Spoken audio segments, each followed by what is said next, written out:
Police report, lalaki arestado sa Malasiqui. 680,000 pesos halaga ng Shabu, nasamsam sa search operation. Sa detalye, alamin natin kay Idol Juana De Vera. 104.7 IFM. Report!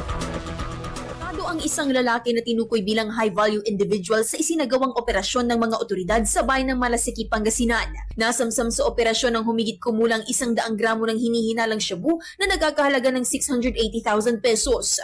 Nakumpiska rin ang tinatayang 5 gramo ng pinatuyong dahon ng marijuana na may halagang 600 pesos. Ang suspect ay dinala sa Pangasinan Provincial Forensic Unit para sa laboratory examination at drug testing. Sa ngayon, nasa kustodiya na ng Malasiqui Municipal Police Station ang suspect habang inihahanda na ang mga kaukulang kaso laban sa kanya. Kasama mula dito sa IFM Dagupan, ito si Idol Juana De Vera, Tatak IFM. IFM News. IFM News. IFM News.